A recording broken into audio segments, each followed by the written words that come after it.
Ta'ala ingin menceritakan kepada kita, kalau kita baca Al-Quran, fa'tabiru, ambil pelajaran bagaimana jahatnya Bani Israel.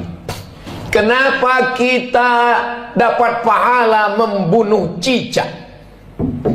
Karena ternyata ketika Nabi Ibrahim alaihissalam dibakar, maka ketika itu cicak ikut meniup, menghembus api itu supaya semakin besar. Itulah salah satu yang disebutkan Nabi SAW.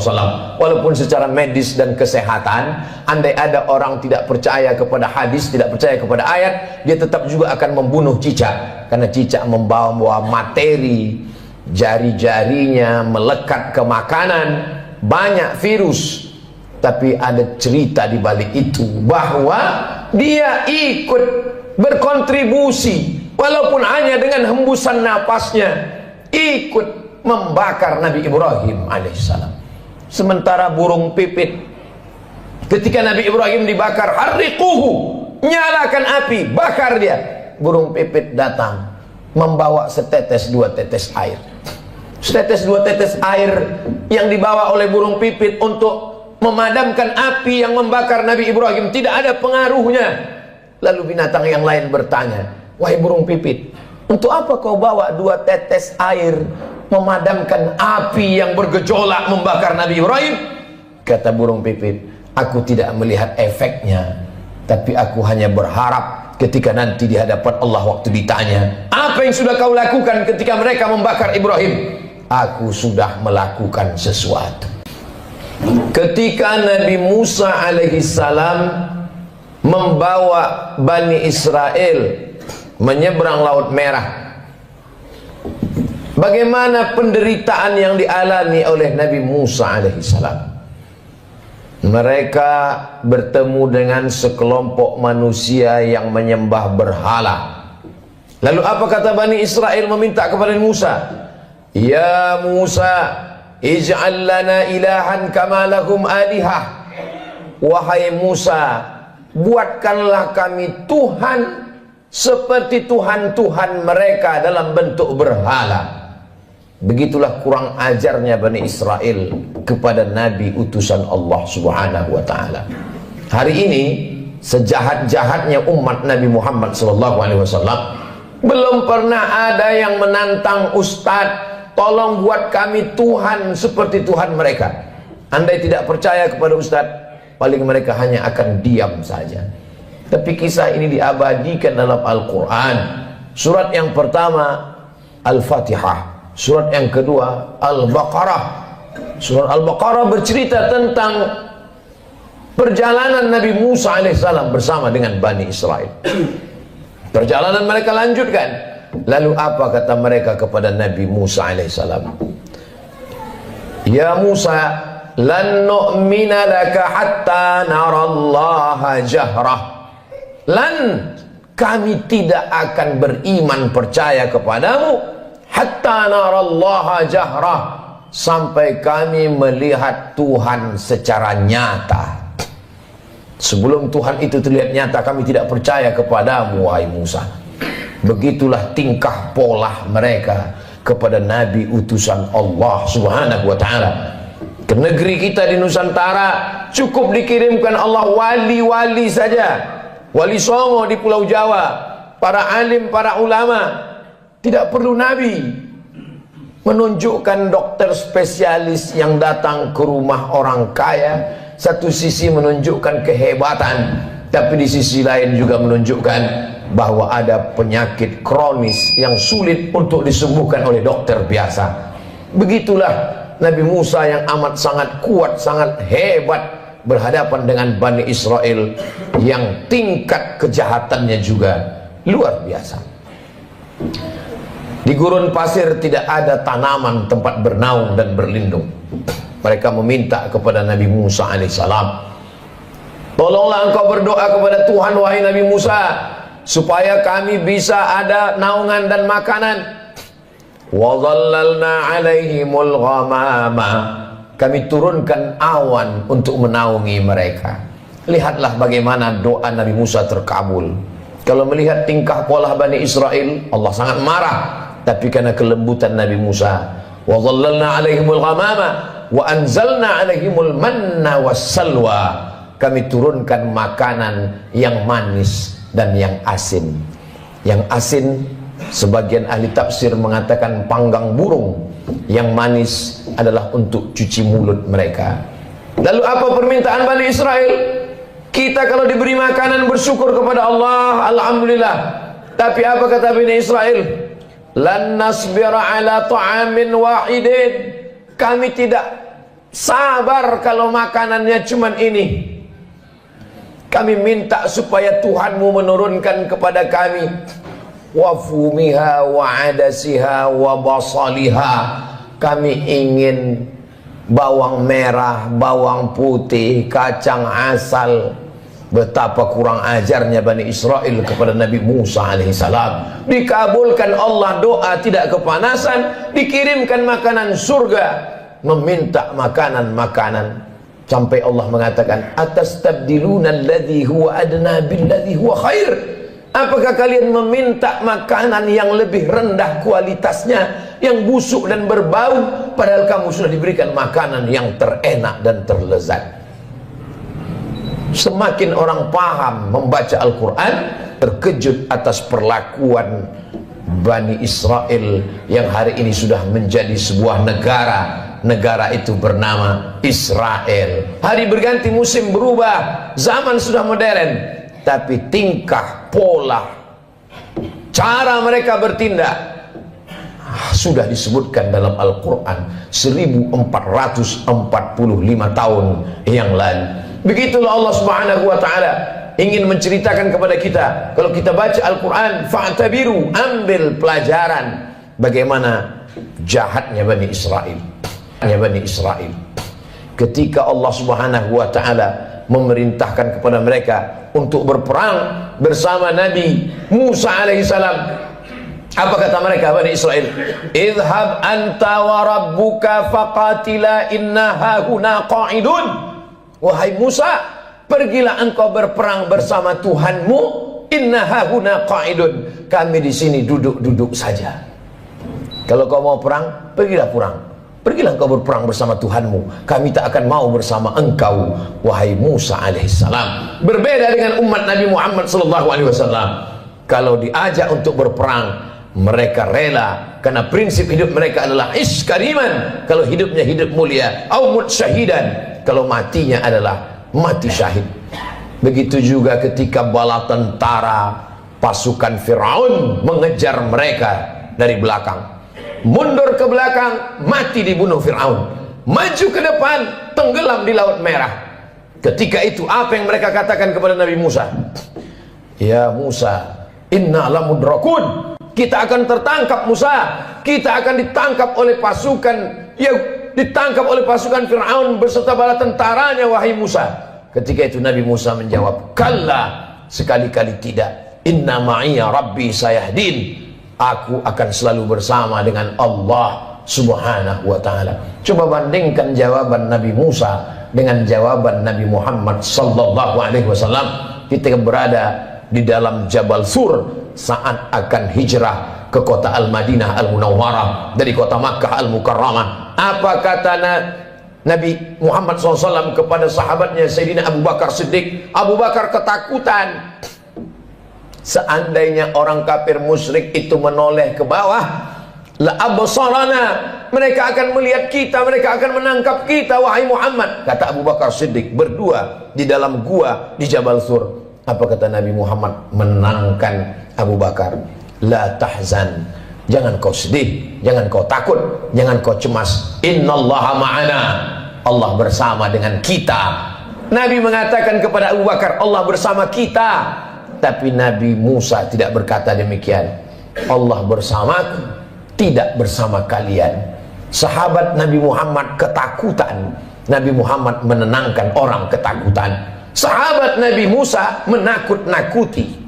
Maka Nabi Musa berkata, Allah bersamaku, tidak bersama dengan kalian. Segala yang diceritakan Allah dalam Al-Quran, yang selama ini orang hanya membaca tulisan di atas kertas, hari ini mata melihat, menyaksikan. Untuk peduli kepada Palestina, tidak perlu menjadi seorang muslim, tidak perlu menjadi orang Islam, cukup menjadi manusia saja. Hari ini Allah ingin menyingkapkan tabir betapa Allah menunjukkan kebatilan, tapi sampai masanya nanti pertolongan Allah Subhanahu wa taala akan datang. Kenapa kita dapat pahala membunuh cicak? Karena ternyata ketika Nabi Ibrahim alaihissalam dibakar, maka ketika itu cicak ikut meniup, menghembus api itu supaya semakin besar. Itulah salah satu yang disebutkan Nabi SAW. Walaupun secara medis dan kesehatan, andai ada orang tidak percaya kepada hadis, tidak percaya kepada ayat, dia tetap juga akan membunuh cicak. Karena cicak membawa materi, jari-jarinya melekat ke makanan, banyak virus. Tapi ada cerita di balik itu, bahwa dia ikut berkontribusi, walaupun hanya dengan hembusan napasnya, ikut membakar Nabi Ibrahim alaihissalam. Sementara burung pipit, ketika Nabi Ibrahim dibakar, harriquhu, nyalakan api, bakar dia. Burung pipit datang membawa setetes dua tetes air. Setetes dua tetes air yang dibawa oleh burung pipit untuk memadamkan api yang membakar Nabi Ibrahim tidak ada pengaruhnya. Lalu binatang yang lain bertanya, wahai burung pipit, untuk apa kau bawa dua tetes air memadamkan api yang bergejolak membakar Nabi Ibrahim? Kata burung pipit, aku tidak melihat efeknya, tapi aku hanya berharap ketika nanti di hadapan Allah waktu ditanya, apa yang sudah kau lakukan ketika mereka membakar Ibrahim? Aku sudah melakukan sesuatu. Jangan pernah menganggap sepele perbuatan kita hari ini.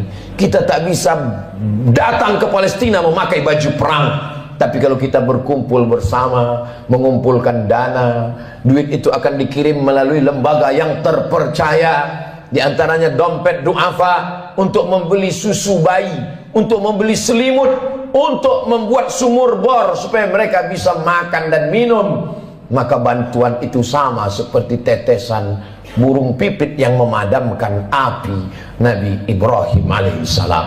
Jangan pernah tertawa melihat kebatilan. Kalau belum pernah bisa membela Palestina dengan nyawa, dengan harta, jangan pernah mentertawakan.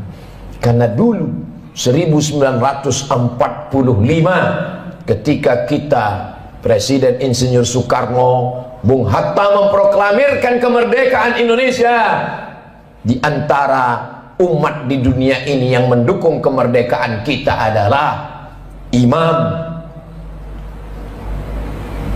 Amin Al-Husaini, seorang mufti.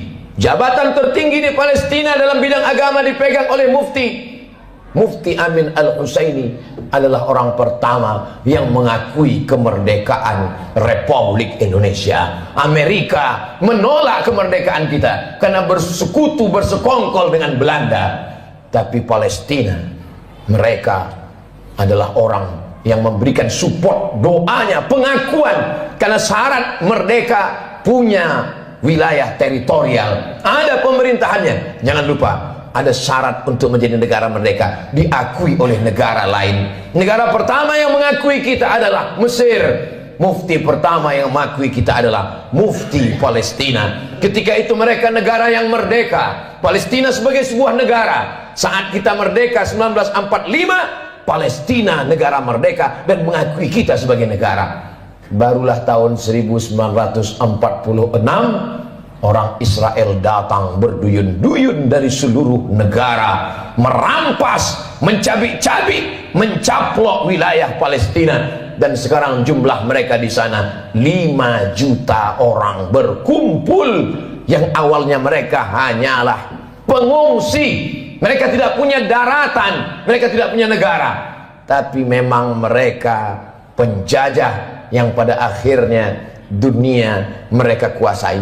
Satu-satunya negara yang tak dapat mereka kuasai adalah Palestina. Dari sejak kita kecil, mata kita menatap televisi tak berwarna. Yasser Arafat memperjuangkan hari berganti musim berubah. Hari ini para pejuang, kalau kita tidak bisa menolong dengan tetesan darah dan nyawa, tidak bisa dengan harta, maka dengan doa panjatkan doa dalam qunut nazilah, mintakan dalam tahajud supaya Allah memberikan pertolongan, karena kita akan diminta tanggung jawab di hadapan Allah Subhanahu wa taala. Man lam yahtam bi amril muslimin, siapa yang tak peduli kepada kondisi saudaranya, falaisa minhum, maka tidak diakui imannya kepada Allah Subhanahu wa taala. La yu'minu ahadukum, tidak sempurna iman kamu, hatta yuhibba li akhi, sampai engkau sayang kepada saudaramu, ma yuhibbu li nafsih, seperti kau sayang pada dirimu sendiri.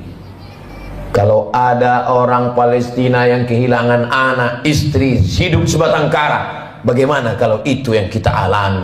Kalau ada orang Palestina yang hancur rumahnya, kelaparan, tempat makannya dibakar mereka kebunnya, bagaimana kalau itu terjadi pada diri kita? Iman kita belum sempurna sebelum kita bisa merasakan perasaan yang sama seperti yang dirasakan oleh saudara kita. Kita tidak menjadi marah membabi buta, kita tidak menjadi orang yang amat sangat keras kepada sesama, tapi justru kita menjaga persatuan, kesatuan, mendoakan, mensupport, menjadi orang yang lebih baik di hadapan Allah Subhanahu wa taala, melihat apa yang dialami oleh saudara-saudara kita. Mereka menangis bukan karena takut kepada Israel.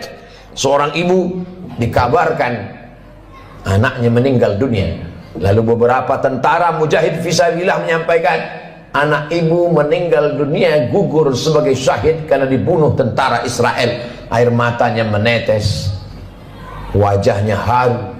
Lalu kemudian orang ramai datang memberikan takziah, menyabarkannya. Sabar ibu, anak ibu sudah syahid, jangan menangis. Lalu tak lama dia menjawab, aku menangis bukan karena sedih anakku mati, aku menangis, mengapa yang mati syahid cuma satu?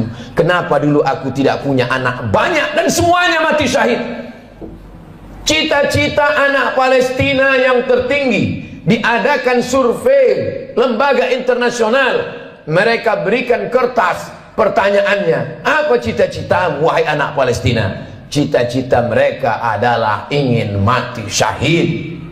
Sejak 1946 Israel datang sampai hari ini 2023. Kenapa mereka tidak pergi ke Amerika, ke Eropa, ke Australia untuk mendapatkan suaka politik? Tak bisakah mereka menempuh jalur darat? Bisa. Kenapa mereka tidak pergi? Mereka ingin mati sebagai syahid dan tidak ingin meninggalkan bumi yang diberkahi, yang disebutkan dalam Al-Quran, subhanalladzi asra bi'abdihi laylan minal masjidil haram ilal masjidil aqsa. Kalau hari ini kita merasa kasihan, sesungguhnya yang lebih layak dikasihani adalah diri kita yang tidak pernah mementingkan agama Allah, yang tidak pernah bercita-cita ingin menjadi syahid. Wa tilkal ayyamu nudawiluha bainan nas, demikianlah hari itu kami tukarkan, kami pergantikan silih berganti. Untuk apa Allah buat ada tahun lalu dan tahun ini? Untuk apa Allah buat ada Jumat yang lalu dan Jumat ini? Liya'lamallahu alladhina amanu, Allah mau melihat siapa yang imannya istiqamah. Wa yattakhidha minkum syuhada, Allah ingin melihat siapa yang mati syahid. Subhanallah, sangat luar biasa tausiah yang disampaikan oleh guru kita Al-Ustaz Abdul Somad. Sahabat beriman yang dimuliakan Allah, tetaplah di channel ini karena kajian ini belum selesai dan masih banyak lagi hal-hal menarik yang akan disampaikan oleh beliau. Tetaplah di channel ini dan mari kita lanjutkan kembali. Selamat mendengarkan. 17 Agustus bukan hanya sekedar mensyukuri nikmat kemerdekaan, tapi juga mengenang mereka yang mati syahid. Tanah yang kita injak adalah tetesan darah para syuhada. Tempat kita berjalan adalah kain kafan mereka yang mati syahid. Negeri ini merdeka karena mereka mati syahid. Siapa yang menyampaikan itu? Yang menyampaikan itu adalah para alim dan ulama. Kalau kita hari ini kasihan, sesungguhnya sisakanlah rasa kasihan pada diri kita sendiri yang belum tentu diterima Allah. Kita semua akan diminta tanggung jawab nanti di hadapan Allah Subhanahu wa taala. Salahuddin Al-Ayyubi, kalau dia ditanya Allah, apa yang sudah kau lakukan wahai Salahuddin? Salahuddin menjawab, aku sudah memerdekakan Palestina. Ditakdirkan Allah kita hidup tahun 2023. Zaman dulu kalau terjadi pembunuhan orang di Nusantara, nenek moyang kita tak tahu apa yang terjadi di Palestina. Beritanya lambat. hari ini, pembunuhan di detik ini, videonya langsung di-share dan kita bisa melihatnya. Kita diminta tanggung jawab di hadapan Allah Subhanahu wa taala. Salat kita, puasa kita, zikir kita. Tapi jangan lupa, kita akan diminta tanggung jawab. Apa peduli kita kepada Masjidil Aqsa, tempat Isra Mi'rajnya Nabi Muhammad sallallahu alaihi wasallam. Mudah-mudahan Allah mengampuni segala dosa-dosa, kekhilafan dan kesilapan kita. Kita ajarkan kepada anak-anak kita tentang peduli kepada Palestina, tentang peduli kepada Masjidil Aqsa, tentang peduli kepada agama Allah Subhanahu wa taala. Barakallahu li wa lakum fil Qur'anil azim wa nafa'ani wa iyyakum bima fihi minal ayati wadh-dhikril hakim wa taqabbala minni wa minkum tilawatahu innahu huwal ghafurur rahim. Alhamdulillahirrabbilalamin. Demikianlah kajian penuh ilmu, hikmah dan manfaat yang sudah disampaikan oleh guru kita Al-Ustaz Abdul Somad. Sahabat beriman yang dimuliakan Allah, terima kasih banyak sudah menyaksikan atau mendengarkan kajian ini sampai selesai. Doa dan harapan saya semoga sahabat semua selalu diberikan kesehatan, dimudahkan segala urusannya dan dilancarkan rezekinya. Amin ya rabbal alamin. Demikian yang dapat saya bagikan, kurang lebihnya mohon maaf. Sampai bertemu lagi di kajian berikutnya. Wassalamualaikum warahmatullahi wabarakatuh. Setelah kita mendengarkan bersama tausiah yang sangat luar biasa yang sudah disampaikan oleh guru kita Al-Ustaz Abdul Somad, sekarang mari kita lanjutkan aktivitas kita masing-masing. Semoga apa yang sudah beliau sampaikan kepada kita semua menjadi ilmu yang bermanfaat dalam kehidupan kita sehari-hari. Saya ucapkan selamat beraktivitas buat sahabat semua dan sukses selalu. Sampai bertemu lagi di kajian berikutnya. Wassalamualaikum warahmatullahi wabarakatuh. Assalamualaikum warahmatullahi wabarakatuh.